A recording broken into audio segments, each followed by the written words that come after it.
Hello everyone, welcome back to the last set of 4 organic questions from the NET 2020 June question paper, right. So, the first question, that is question 32 here, is in the following transformation the enantiomerically pure lactone A. So, you know what is lactone? Lactone is basically an ester which is cyclic in nature. So, cyclic ester, it is enantiomerically pure. So, it does not have racemic mixture basically, and then it reacting with this salt, organic salt, in presence of catalytic PDPPS34, and is giving the product B. So, what it says about B is, what is the product form? Equimolar amount of syn and anti-diastereomers of B. So, what is syn? Syn means both this CO minus and this part both are either towards the viewer or away from the viewer, that would be syn. And anti means one of them is towards the viewer, one of them is away from the viewer, right.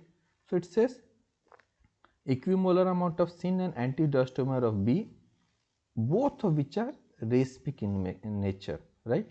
So, that means the two enantiomers will be formed an equal amount for each diastereomer.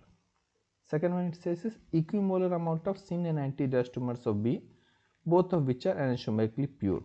So, you are getting one syn product, one anti product, and both of them are they do not have a mixture of enantiomers. So, one of the enantiomer is there found for both syn and anti. The third one says is only syn diastereomer of B which is racemic.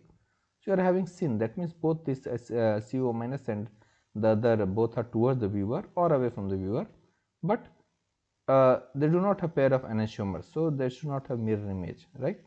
And the last one is only anti-diastereomer of B which is enantiomerically pure. So, the anti and which is enantiomerically pure. So, now when you look at the options, it looks very tough question, and it is indeed tough, one of the toughest question of this question paper. But if you solve them step by step, it is not that very tough. Okay, let us solve it. See this, what it says is this CH2 part is away from the viewer, this bridge part, and this one is in the plane. Other way, if I can look, if I just push it front, so what happens, this which is away from the viewer will come toward the plane, in the plane, it will come in the plane, and this part, that lactone part which is in the plane, will come towards the viewer.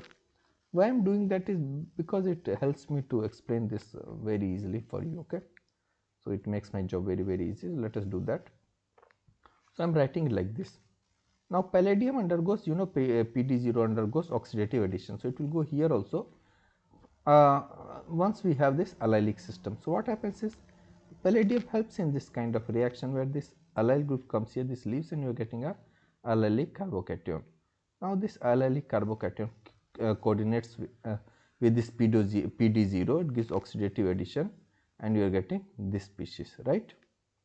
Now what it says, now PD0 is away from the viewer since acetate is towards the viewer. Is it very clear? Acetate is towards you. So, this PDPPS34, because it is very bulky, it will remain away from the viewer. So, what happens? This will lead to addition of the species from toward the viewer, because PDPPS34 is away from the viewer. Now, you are having this species. This is very nucleophilic.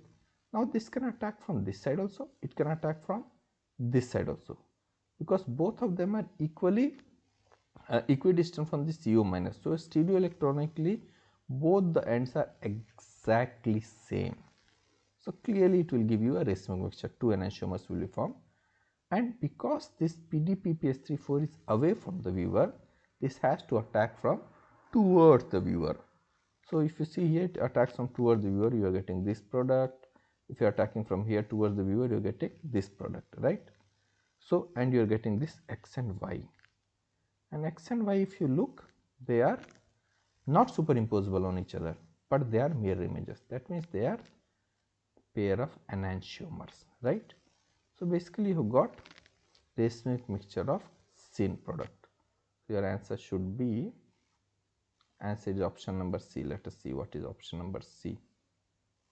So, only syn diastereomer of B which is racemic mixture. Okay. So, you are not having enantiomerically pure, we saw, we got pair of enantiomer, pair of enantiomers, yeah, that is why it is racemic mixture.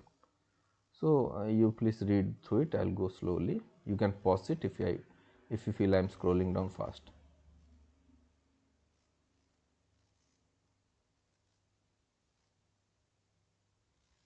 Next question.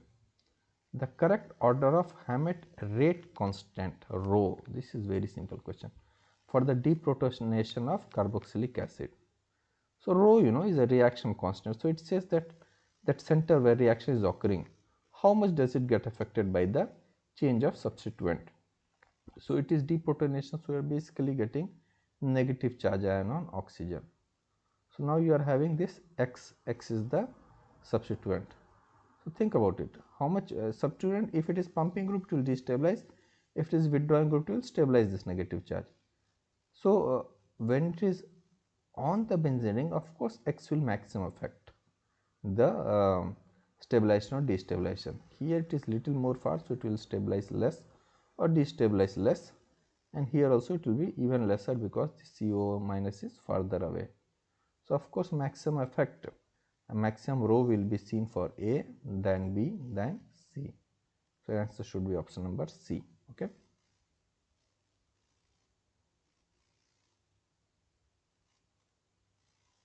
Yes, so your answer is option number C. Question number 34. The major product formed in the following reaction sequence. This is one of the very easy questions, but you should know how pyridine deprotonates. You are adding first tertiary butyl lithium. You know tertiary butyl lithium is a powerful base, diethyl ether and minus 78 degrees Celsius, and then you are adding this strange reagent ICS2CS2I. Let us look into it.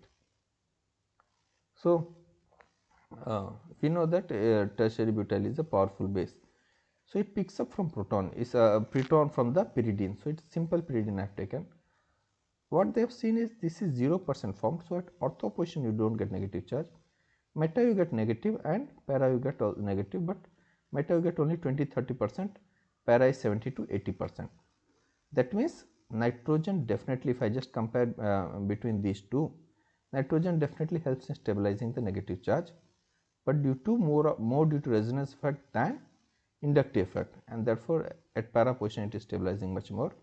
At meta it is not able to stabilize much more, though meta the negative charge is closer, so definitely it's resonance effect rather than inductive effect. In that case it should have stabilized this also, but why 0%? Basically nitrogen has lone pair of electron, and this will be and this will be another lone pair of electron, so they both will repel, and therefore you get 0%. You do not get any deprotonation at ortho position, you get maximum at para. Please remember this hereafter. Okay, and then we'll go ahead. So this picks up proton from here. We know that para position is more. You can see his meta is blocked also, one side is open, but and para is you get more majority of the product deprotonation from para.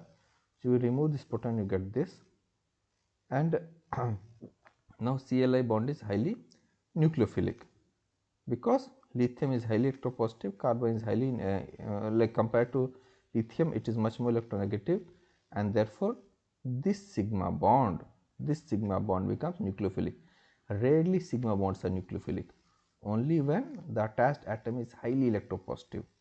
So something like lithium or magnesium, all those you have seen in your reagents, they are all sigma bond nucleophilic. So this also is there. Now what is interesting is now this question attacks iodine rather than this. That looks very strange, because if you look at electronegativity, what happens? Iodine is more electronegative than carbon. So if you the carbon iodine, when they interact, they will give you two molecular orbitals, sigma and sigma star. Now sigma star is closer towards carbon, that means carbon is more electrophilic, and sigma is closer towards iodine. So iodine should be nucleophilic, but electrophilicity should be on the carbon. But what happens is, because this reaction occurs here and then this leaves, you are getting another special pi bond. This gives extra stability because it was on the two neighboring carbon atoms. On vinylic position you are having two iodo group, and therefore this kind of strange reaction occurs where the nucleophilic sigma bond attacks the iodine, and then this attacks and then this leaves, and you are getting this and this. So answer is option number B. The last question, is it last question? Yeah, this is the last question. It says the correct depiction of strongest hydrogen bond complex between benzoate anion and receptor A. So this is receptor A, and benzoate, you know, is benzene ring, and you are having CO minus.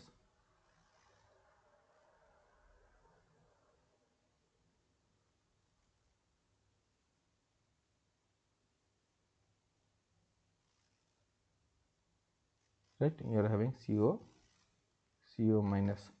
So now CO minus is there. Of course, it will try to have maximum hydrogen bonding through all the hydrogens present in the receptor, that will be most fitted. So you can see in A, it is having hydrogen bonding with this NH, with this NH, with this NH, and this NH.